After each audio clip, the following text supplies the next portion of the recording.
So it was kind of late last night when I got in, as compared to the chores that I need to get done. But the goal was to do 20 miles. And it's fairly doable out here most of the time, because the trail is just like this. Well, what happened was the last mile and a half, 2 miles, it's been transitioned to look something like this. And then there's a lot of brush that you got to bust through. So the last couple hours yesterday, I was busting brush, and I just found this really nice little flat spot here, which you don't find very seldom in this low area. But what happened was, you can see how this is a big valley, and there's a stream running down through the middle of it, and it just washed it all out and washed big portions of the trail out. That's why you're busting brush to get where you need to be. But on a positive note, kapow! Look at that. Any surgeon would be proud of those stitches. Any granny, any surgeon. But we'll see how long that dental floss lasts in that type of material. Especially through a wash. I want to wash them in Big Bear. But headed to Big Bear. Got up, broke camp, hit the trail, hoping I was past the washouts. But no, there was another 3 miles of washouts. So totally, I think you're rock hopping and busting brush for about almost 6 miles. I mean, there's some short stints where you have trail. And I'm hoping that that's over with, because it's pretty taxing. And but we'll see. Just gotta push through every mile, I guess, no matter what. Okay, so this is what I mean by rock hopping. You're taking short, choppy steps over these rocks, kind of blazing a path through here according to gut hook, to try to stay as closest to the trail as you possibly can.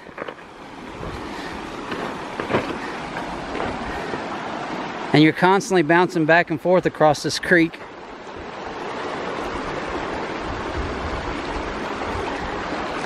Which 3 feet don't look that long until you do it several times. And then you go up these little washout banks. It's kind of hard to record them when you're doing them, but that's where I'm headed, is up this little wash. Okay guys, this is what I mean by rock hopping and busting brush.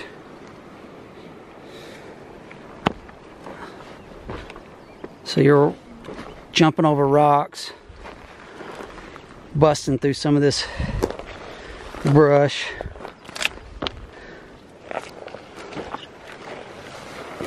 Looking for these sort of things. These posts here are markers for the PCT. And see here, back on a trail. These washouts, they make you work for your mileage. They make you work. So I rode in here to Coon Creek Cabins. I'm thinking it's mile marker 246 on the PCT. Last night before dark. 30 minutes, 40 minutes before dark, and I had to set up camp. But I want you to look at this pretty cool. You could tell that these cabins are pretty cool at one time, and they still, you know, have a lot of potential. But check this out.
So what I did, instead of camping in a tent, I just set my stuff up right here.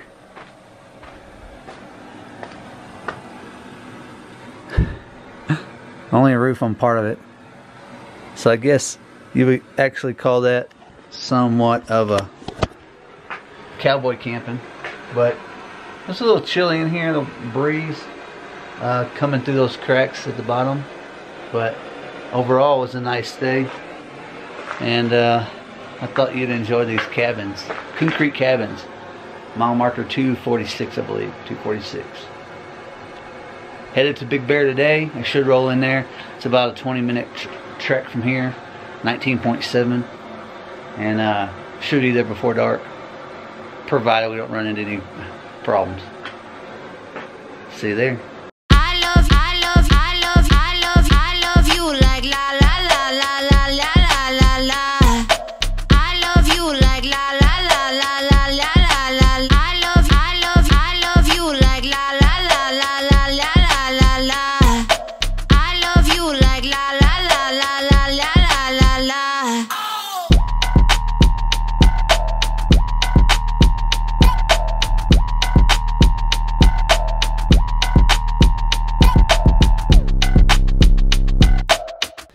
Okay, these are real trail problems. Like, you misfigure things. So, I'd figured out my meal plan for X amount of days from Idlewild to Big Bear, and with not having to stop any place in between. So, what I added in was a summit of San Jacinto, and what I did not calculate was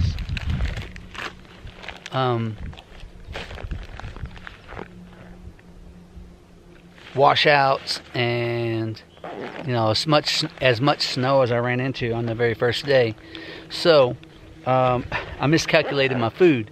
So one thing I do when I'm backpacking, regardless, is always keep like one, you know, meal ready to eat down in the bottom. I'm not talking about a military MRE. I'm talking about like one of those little add water, mix it up, let it set type meals. Because today, of course this is plenty, but this is what I've got to last me. I got 4 dried apples in there, a Snickers, and this is what's going to save my life today. Watermelon rings. Now I guess the takeaway from that specific thing is, when you're backpacking long distance, even if it's just for a weekend, always carry one little extra emergency freeze-dried meal. They cost about anywhere from $6 to $10 a piece, but it's worth it to have it. Like, if I had to stay out here one more night, I would be okay, because I would have that emergency meal. But real trail problem. So I rode into Big Bear last night, and I had a kind of a plan, and then everything changed. I hit the trailhead at the mile 266, and there was just some trail angel there that just gave me a ride. I was headed to one post office, and I just caught a ride to a different post office. Like, apparently there's a Big Bear City and Big Bear Lake, so I ended up in Big Bear Lake, adjusted my plans, washed some clothes, got a room for the night, and I just ate at the Grizzly Manor Cafe. Grizzly Manor Cafe. It was a tiny little hole-in-the-wall place, but the food was great. You get into Big Bear City or Big Bear Lake, you got to stop and eat there. But today's mission is resupply and get back on the trail. Now that right there is a pile of firewood.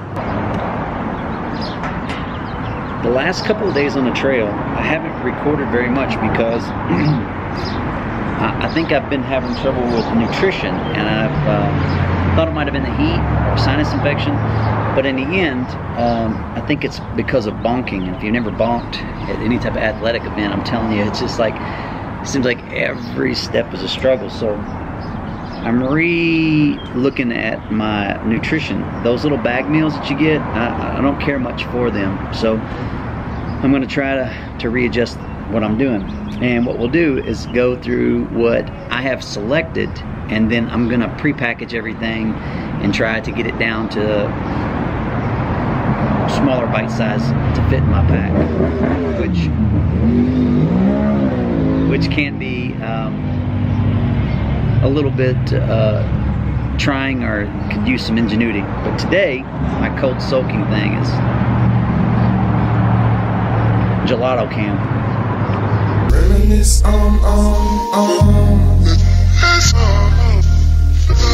Reminisce my past is my present, baby.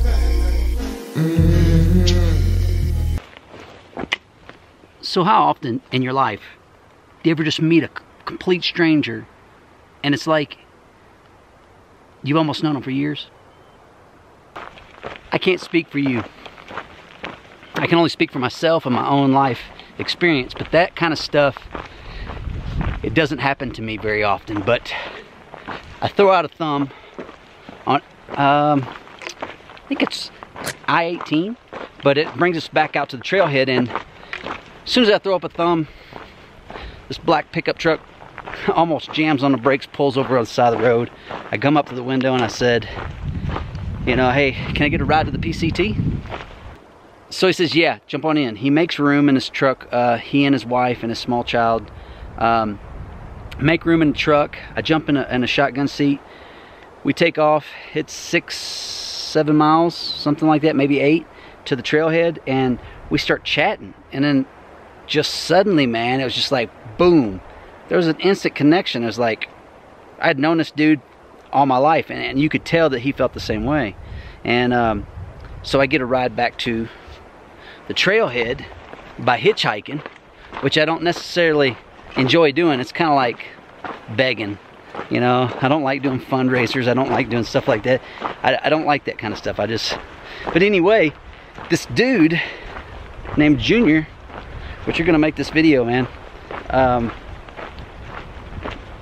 picked me up, offered me, he had nuts and water and like granola bars. His daughter tried to give me some granola bars, and you know, it was such a kind gesture. I hated to say no, but my pack is just so full from a resupply. I just probably couldn't fit much more into it.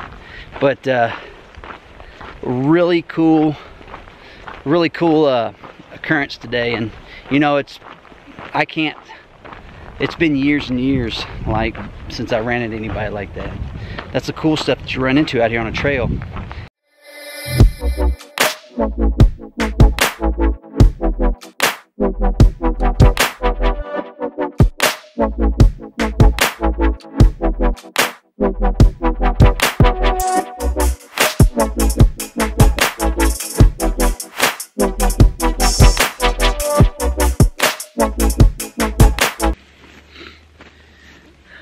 Okay, along with your flexibility of being able to shoot or move on the fly on your daily plans, you gotta have flexibility in being able to change your diet on the run. I'm fairly athletic, and I've done a lot of, well, a significant amount of big races, like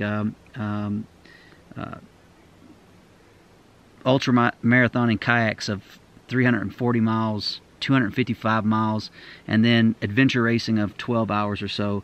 So I understand what kept myself from bonking in those situations. This on the trail, however, I've had to flex.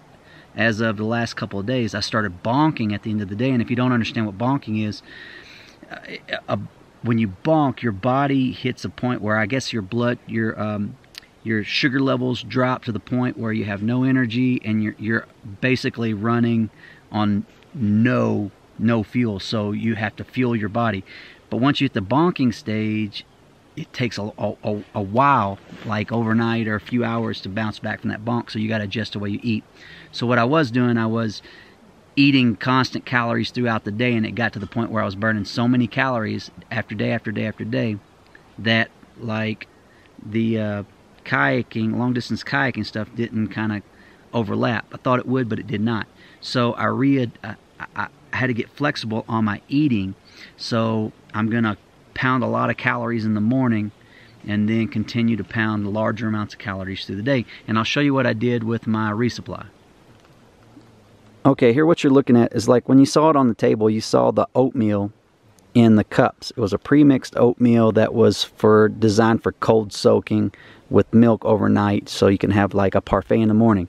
So I'm going to try this, start out with this, and every 2 hours I'm going to try to get, instead of 150, 200 calories, I'm going to try to get somewhere closer to 300 calories. So this is enough food for 4 days, and eating regularly. And I got summer sausage, cheddar cheese, peanut butter, and tortillas. And I'm sure that I'll put some of the summer sausage and the cheese with this.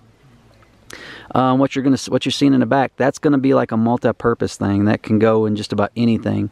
It is shredded coconut. I'll put it in the breakfast stuff. I'll put it all over the peanut butter and the tortillas. And what I have here is some old bags that I use, but I have some sugars. I have gummy bears. I have Swedish fish, and these are dried cantaloupe. I'm not fond of it, but I bought it, so I'm gonna eat it. And then the old school go-to is I love dried mangoes.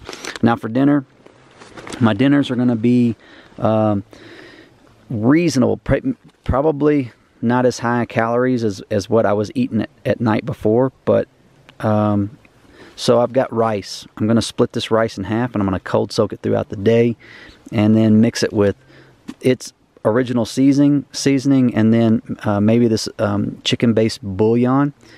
And then with each meal that I'm going to have, whether it be with ramen or the noodles, I'm going to have different types of meats to put in it. And it's all tuna, but it's got different flavors: jalapeno and sriracha and hot sauce. And then this is a pretty good go-to. Like these chili cheese chips, there's a lot of salt in them, and they taste really good. Like you can take a spoonful of peanut butter and then just put it in the corn chips, and it makes a really good mixture. But this is going to get me through 4 days, I hope. If not, then you're going to have to continue to be flexible with your fueling. But this and your hydration is really paramount, especially when you start getting in the heat in the desert. So let's take a look at my first attempt at cold soaking. I've never really done this before, not on purpose, but just like everybody else on the trail or people on YouTube are doing, I've just got this ice cream container, Talente Gelato. This right here was Caribbean coconut, and I smashed it earlier, but there's still some remnants in it, but it's not going to hurt anything. But I'm going to take one of those little pre-mixed packages or containers of the oatmeal, and I'm pouring it in here.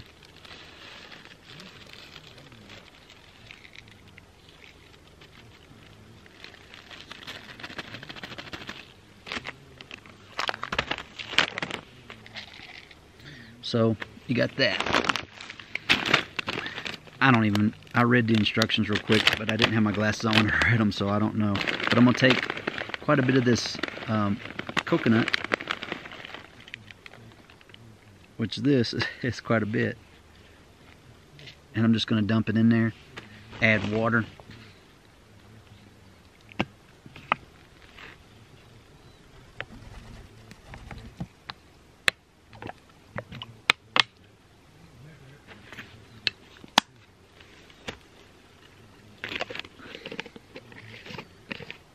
Tighten it down.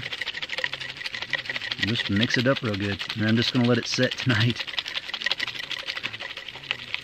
And then we'll see if it had too much water or not enough water in it. I'm going to say it's probably, if anything, maybe not enough, but we'll see.